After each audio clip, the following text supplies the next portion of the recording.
Assalamualaikum and good day.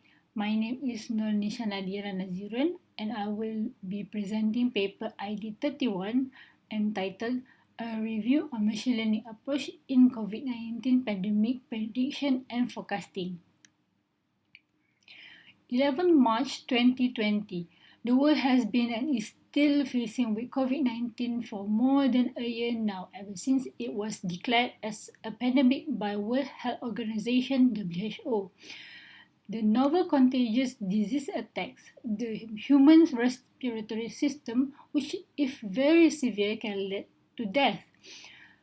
To break the chain, every country has been imposing quarantine, lockdown, and travel ban for months. So 1st June 2021, Malaysia once again announced a total lockdown enforced nationwide. What is the reason behind the decision? The Director General of Health Malaysia predicted a rise in the number of new cases up to 13,000 if that action was not taken. How could such number be obtained? With correct data and model, machine learning has shown to be a promising technology to support clinical decisions by improving the prediction accuracy. These are some popularly known machine learning employed by previous researchers in prediction and forecasting of COVID-19. Most of the studies conducted different approaches of machine learning techniques in short-term forecasting the number of cases, predicting the different risks for COVID-19, and predicting epidemic size across different locations. Therefore, this paper reviews recent studies that apply various machine learning models in predicting and forecasting COVID-19, which further discuss types of dataset used, machine learning models applied, and performances evaluation of each proposed model. Since COVID-19 is a newly found virus, the available data and papers are only from 2019 until recently.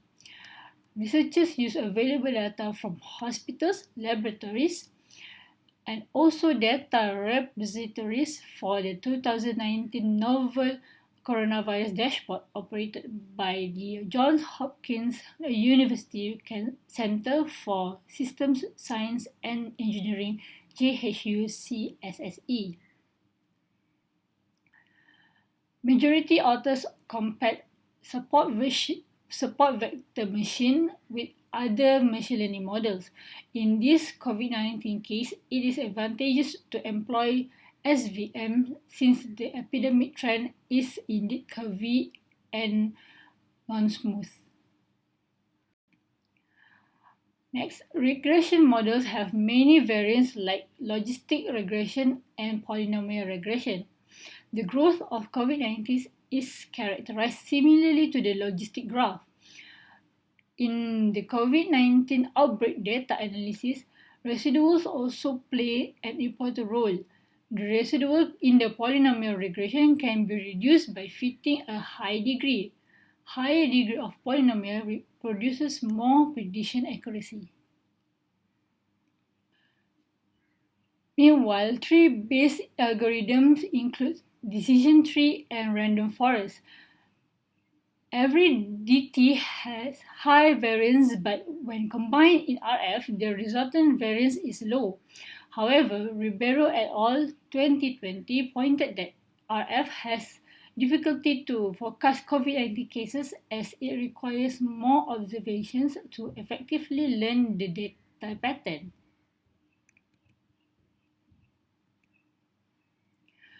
Various approaches of model evaluation were conducted to evaluate the performance of the developed models.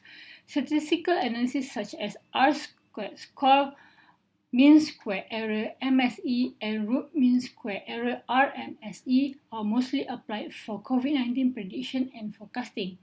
The model that achieve a high R-squared score but low MSE and R MSE values indicate a high forecast precision. It can be concluded that regression models have outperformed other models and can be used in modeling spreading pattern by improving prediction and forecasting. However, most of the models are used with a limited number of cases while COVID-19 is highly infectious. And considering the diversity of exogenous factors such as the meteorological features and imperative variable can affect the prediction accuracy. But the models are still up to the mark to tackle the pandemic. Future exploration ought to be completed on different machine learning models for individual countries, as worldwide models will not be feasible because of the major contrast in different nations. Before ending this presentation, I would like to remind that the fight against COVID-19 is far from over, and this pandemic recovery does not only depend on prediction and forecasting alone, but other strategies need to be taken. These are some of the references, and with that, thank you.